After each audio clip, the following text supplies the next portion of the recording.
memang karena Tuhan Yesus kita langsung diselamatkan. Ya. Percaya Yesus, kita minta ampun sama Tuhan sebagai Tuhan dan Juru Selamat pribadi. Kita terima keselamatan itu. Ya, kalau langsung mati itu langsung masuk surga. Sama seperti penjahat yang disalibkan di sebelah Tuhan Yesus. Ya. Dari kacamata orang kita lihat itu penjahat. Ya. Pasti nggak masuk surga. Ternyata saudara kita nggak boleh tertipu.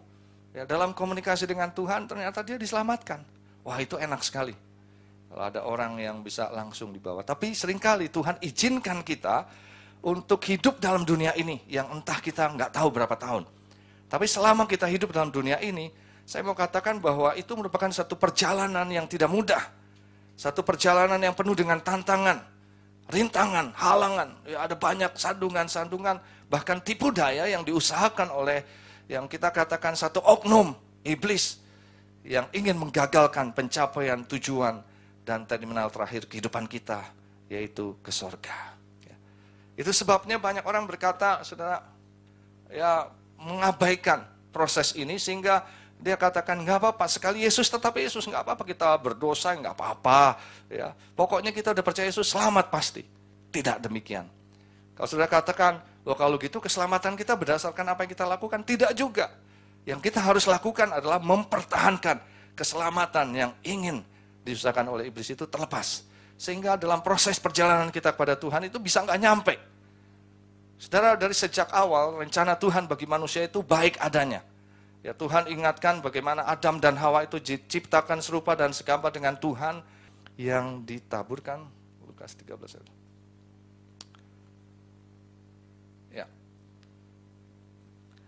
Yang ditaburkan di tengah semak duri ialah orang yang mendengar firman itu, lalu kekhawatiran dunia ini dan tipu daya kekayaan menghimpit firman itu sehingga tidak berbuah. Kekhawatiran dunia ini dan tipu daya kekayaan. Nah saudara, kenapa ada begitu banyak ayat tentang uang? Kenapa? Karena yang pertama, ada 3 alasan saudara. Yang pertama adalah uang itu merupakan saingan utamanya Tuhan. Matius 6 ayat 24. Kita baca sama-sama.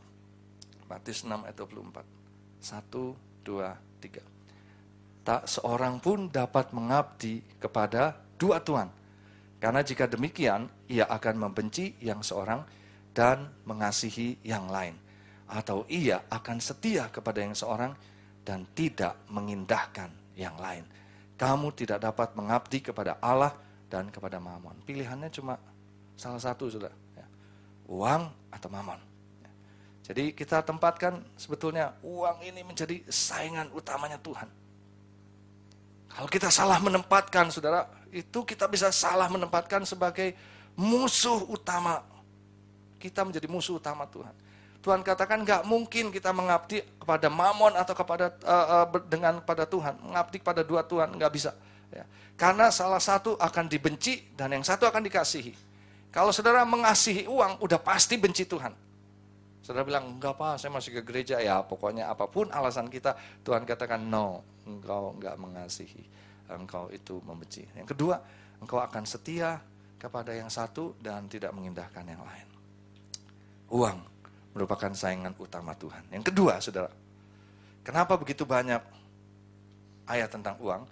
Karena kalau nggak diberesin, saudara, ini cara kita memandang dan mengelola keuangan itu menggambarkan hubungan kita dengan Tuhan. Saya bisa lihat bagaimana hubungan saudara dengan Tuhan dengan cara bagaimana saudara mengelola keuangan saudara. Matius 6 ayat 19 sampai 21 katakan demikian. Kita baca juga sama-sama ya. 1 udah bisa 1 2 3. Janganlah kamu mengumpulkan harta di bumi ngengat dan karat merusakkannya, dan pencuri membongkar serta mencurinya. Tetapi kumpulkanlah bagimu harta di sorga ngengat dan karat tidak merusakkannya, dan pencuri tidak membongkar serta mencurinya. Karena di mana hartamu berada, di situ juga hatimu berada. Ini tadi yang saya katakan, cara kita memandang dan mengelola keuangan, itu menggambarkan hubungan kita dengan Tuhan. Firman Tuhan jelas katakan, di mana hartamu berada, di situ hatimu berada. Bagaimana kita mengelola hubungan keuangan kita? Ya, kalau saudara banyak mengelola keuangan itu diberikan kepada Tuhan, maka hati saudara akan ada di Tuhan. Nah, kalau manusia beda, saudara. Di mana hatimu berada, di situ hartamu berada. Artinya kalau saya nggak srek, saya nggak mau kasih. Ya, ini di mana hati kita berada, di situ harta kita berada. Tapi kalau Tuhan lain, ya. Dikatakan di mana hartamu berada, di situ hatimu berada. Artinya Tuhan bilang gini, saya bisa lihat kamu. Harta kamu ada di mana? Harta kamu ada di mana? Harta kamu ada di mana? Saudara boleh tanya, harta kamu ada di mana? Tuhan tanya nih hari ini. Harta kamu ada di mana? Harta kamu ada di mana? Ya. Harta kamu ada di mana? Disitulah hatimu. Tuhan sudah ingatkan, jangan kumpulin harta di bumi. Jangan. Tuhan sudah ingetin, saudara. Nanti saudara jangan salah lagi nih, Pak Budi bilang nggak boleh deposito, nggak boleh. Ini pengertiannya jangan sampai keliru, ya. Makanya saya perlu hati-hati dalam menyampaikan hal ini. Maksudnya tuh cobalah taruh hati kita lewat harta kita itu. Yang ketiga, saudara, uang dapat membentuk karakter kita. Itu sebabnya Tuhan itu begitu penting, ya, membahas mengenai keuangan. Karena kalau salah-salah berkatin sih gampang lah, saudara. Tuhan tuh berkatin kita gampang. Tapi apakah betul-betul itu malah jadi saingannya Tuhan, malah menjadi merusak hubungan dengan Tuhan, atau sebalik lagi membentuk karakter kita yang jadi tidak baik? Ya, bukan rahasia lagi. Orang-orang yang tadinya mungkin belum kaya sekarang ini, wah rendah hati, ya banyak berdoa, tapi setelah mungkin terlalu banyak, terlalu tinggi posisinya, terlalu hartanya berlimpah-limpah, itu jalannya udah nggak bisa begini lagi, sudah. Ya pasti jalannya tegak begini, udah matanya lebih melotot, pasti sedikit banyak lah. Ya. Nah kalau misalnya sudah berubah, berarti dia sudah dengar firman ini, gitu. 1 Timotius 6 ayat 17-19 katakan begini, perhatikan baik-baik ya. Peringatkanlah kepada orang-orang kaya di dunia ini agar mereka jangan tinggi hati. Jadi bukan rahasia lagi, saudara. Ya. Dan jangan berharap kepada sesuatu yang tak tentu seperti kekayaan, melainkan pada Allah yang dalam kekayaannya memberi kepada kita segala sesuatu untuk dinikmati. Ini yang kita harus sadari. Peringatkanlah agar mereka itu berbuat baik, menjadi kaya dalam kebajikan, suka memberi dan membagi, dan dengan demikian mengumpulkan satu harta sebagai dasar yang baik bagi dirinya di waktu yang akan datang untuk mencapai hidup yang sebenarnya. Hari ini, kalau saudara bilang, Pak saya belum banyak hartanya, tapi ini persiapan buat saudara. Ya, persiapan. Jangan tinggi hati. Jangan berharap pada sesuatu yang tak tentu seperti kekayaan. Berbuat baik, jadi kaya dalam kebajikan, suka memberi dan membagi. Inilah yang membuat kita mengumpulkan harta sebagai dasar yang baik untuk di waktu yang akan datang, untuk mencapai hidup yang sebenarnya. Nah saudara, setelah kita mengerti akan hal ini, tentunya kita bertanya, kalau gitu bagaimana sikap kita yang benar dan seharusnya terhadap uang? Yang pertama, Tuhan ingatkan kita harus punya prinsip seperti Roma 11 ayat 36 mengenai uang ini. Apa? Katakan kita harus mengerti dan ingat bahwa uang itu adalah dari Tuhan, oleh Tuhan, dan kepada Tuhan.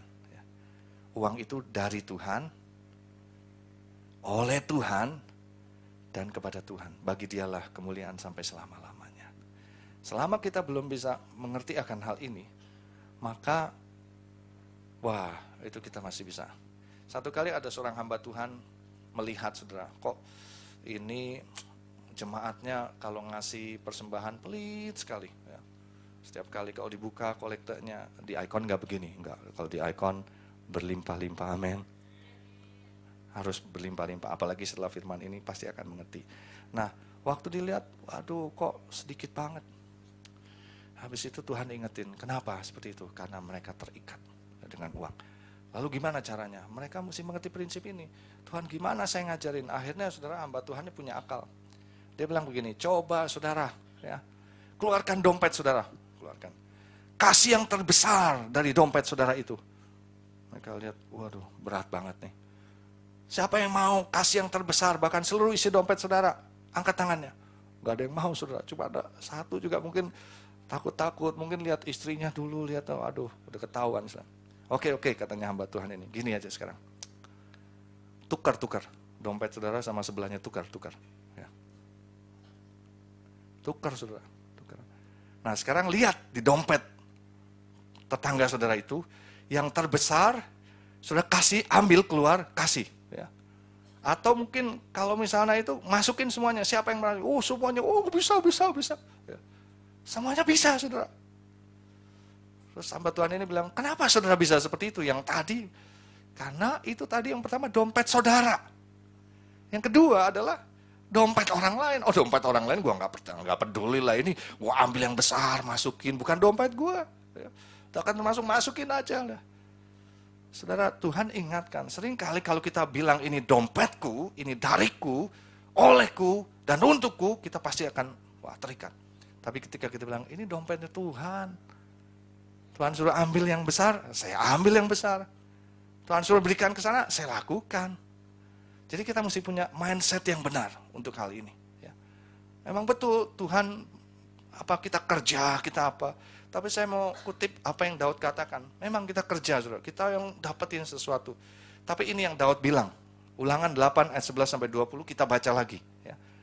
Saya ingin sekarang setiap pembacaan Alkitab ini kita baca supaya saudara memahami bahwa apa yang saya sampaikan ini betul-betul ada di Alkitab dan membuat saudara tertarik untuk baca Alkitab sendiri. Ulangan 8 ayat 11-20. Daud berkata, hati-hatilah.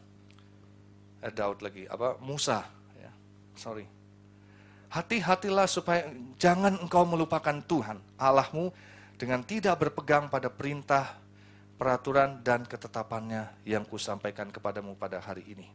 Dan supaya apabila engkau sudah makan dan kenyang, mendirikan rumah-rumah yang baik serta mendiaminya, dan apabila lembu sapimu dan kambing dombamu bertambah banyak, dan emas serta perakmu bertambah banyak, dan segala yang ada padamu bertambah banyak, jangan engkau tinggi hati, sehingga engkau melupakan Tuhan Allahmu yang membawa engkau keluar dari tanah Mesir, dari rumah perbudakan, dan yang memimpin engkau melalui padang gurun yang besar dan dahsyat itu, dengan ular-ular yang ganas serta kalajengkingnya dan tanah yang gersang, yang tidak ada air.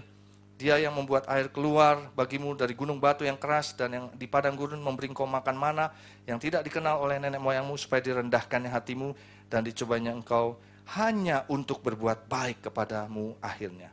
Maka janganlah kau katakan dalam hatimu, kekuasaanku dan kekuatan tanganku lah yang membuat aku memperoleh kekayaan ini.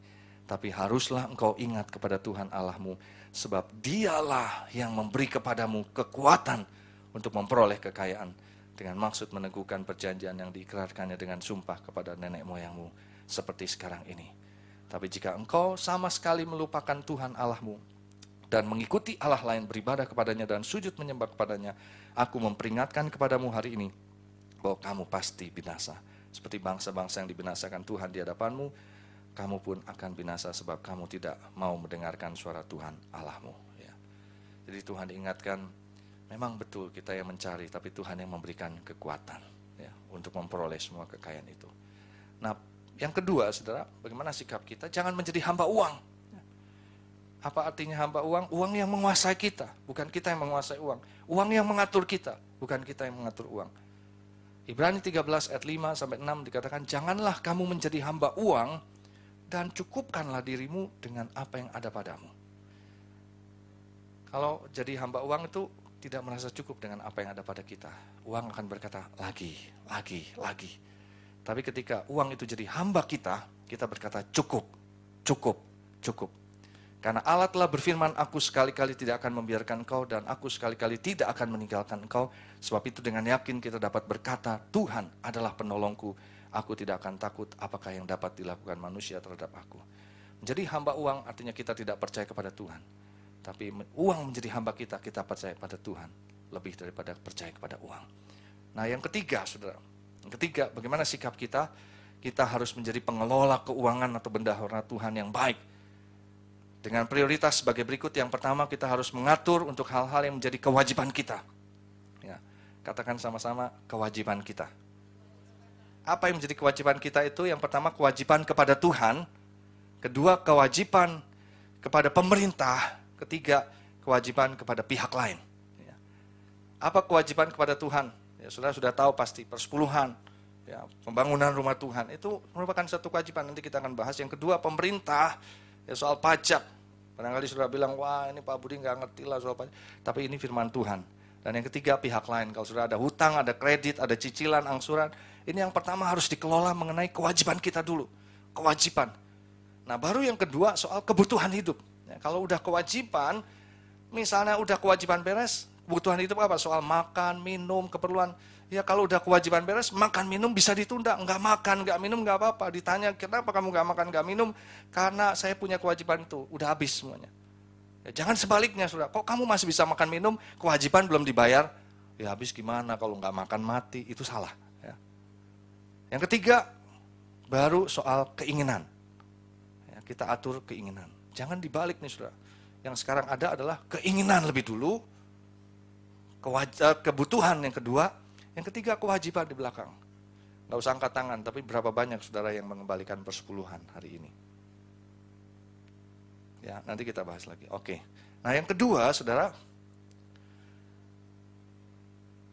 dalam hal mengatur kewajiban kita ini, saya ingin fokuskan kepada kewajiban kita kepada Tuhan. Ya.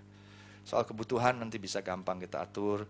Keinginan Tuhan ingatkan, hati-hati dengan keinginan kita, keinginan daging, keinginan mata, keinginan hidup, itu belakangan lah. Tapi kewajiban dulu nih. Saya ditaruhkan untuk memberikan satu porsi yang benar ya, mengenai kewajiban kepada Tuhan. Tadi saya sudah singgung yang pertama mengenai persepuluhan. Kewajiban, saudara, kewajiban.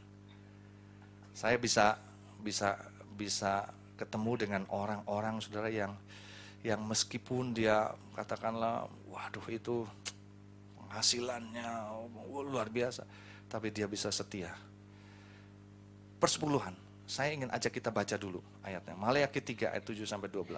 Maleakhi 3 ayat 7-12. Ya, baca pelan-pelan, saudara, ya, supaya meresap ke hati, karena ini firman Tuhan, merupakan kewajiban kita kepada Tuhan. Sejak zaman nenek moyangmu, kamu telah menyimpang dari ketetapanku dan tidak memeliharanya. Kembalilah kepadaku, maka aku akan kembali kepadamu, firman Tuhan semesta alam. Tapi kamu berkata, dengan cara bagaimanakah kami harus kembali? Bolehkah manusia menipu Allah? Namun kamu menipu aku. Tapi kamu berkata, dengan cara bagaimanakah kami menipu engkau? Saudara perhatikan baik-baik. Tuhan katakan kamu sudah nyimpang kembali. Bangsa Israel bilang, gimana kembalinya Tuhan? Oh, kamu menipu aku. Kenapa aku dibilang penipu? Tuhan katakan, dengan mengenai persembahan persepuluhan dan persembahan khusus. Jadi saudara hati-hati ya. Saya menyampaikan sebagai hamba Tuhan, sebagai gembala di tempat ini, saya berdoa supaya kita betul-betul mengerti akan hal ini. Jangan sampai ini menjadi batu sandungan kita. Ya, saudara berkata, Pak, masa nggak kembalikan persepuluhan, nggak masuk sorga? Nanti kita lihat. Ya. Mengenai persembahan persepuluhan dan persembahan khusus, kamu telah kena kutuk. Believe it or not, ini Tuhan yang ngomong. Tapi kamu masih menipu aku. Ya.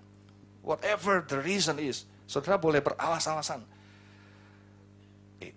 Dikatakan, ya kamu seluruh bangsa, bawalah seluruh persembahan persepuluhan itu ke dalam rumah perbendaharaan supaya ada persediaan makanan di rumahku. Saudara tahu kalau di gereja ini, saudara, kalau ketika saudara membawa persembahan persepuluhan, maka Tuhan katakan itu akan ada persediaan makanan di rumahku. Ya.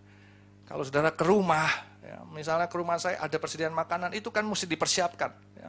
Itu perlu ada dana-dana yang khusus. Ada. Lalu Tuhan katakan itu kalau di rumah Tuhan itu bagaimana? Ya dari sini semuanya. Ya. Karena itu Tuhan katakan begini, pokoknya kasih, kembalikan.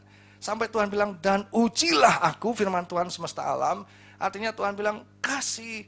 Kalau sampai kamu terjadi apa-apa, uji aku. Dan dikatakan, apakah aku tidak akan membukakan bagimu tingkap-tingkap langit dan mencurahkan berkat kepadamu sampai berkelimpahan. Aku akan mengharding bagimu belalang pelahap supaya jangan dihabisinya hasil tanahmu dan supaya jangan pohon anggur di padang tidak berbuah bagimu. Firman Tuhan semesta alam, maka segala bangsa akan menyebut kamu berbahagia sebab kamu ini akan menjadi negeri kesukaan, firman Tuhan semesta alam. Ya. Jadi saya nggak akan bosan-bosan saudara untuk menyampaikan hal ini. Tangkap ini. Ya. Ini menjadi kewajiban bagi kita. Yang kedua, saudara, Tuhan katakan kewajiban kepada Tuhan adalah dalam hal pengadaan rumah Tuhan. Ya. Hagai 1 ayat 1 sampai 14. Saya akan bacakan lagi, kita baca sama-sama lagi. Pada tahun yang kedua zaman Raja Darius dalam bulan yang ke-6, pada hari pertama bulan itu datanglah firman Tuhan dengan perantara Nabi Hagai kepada Zerubabel bin Shealtiel, Bupati Yehuda, dan kepada Yosua bin Yosadak, imam besar, bunyinya. Beginilah firman Tuhan semesta alam. Bangsa ini berkata, sekarang belum tiba waktunya untuk membangun kembali rumah Tuhan. Maka datanglah firman Tuhan dengan perantara Nabi Hagai, bunyinya. Apakah sudah tiba waktunya bagi kamu untuk mendiami rumah-rumahmu yang dipapani dengan baik, sedang rumah ini tetap menjadi reruntuhan? Oleh sebab itu beginilah firman Tuhan semesta alam, perhatikanlah keadaanmu, kamu menabur banyak, tapi tidak sampai kenyang. Kamu menabur banyak, tapi membawa pulang hasil sedikit. Kamu makan, tapi tidak sampai kenyang. Kamu minum, tapi tidak sampai puas. Kamu berpakaian, tapi badanmu tidak sampai panas.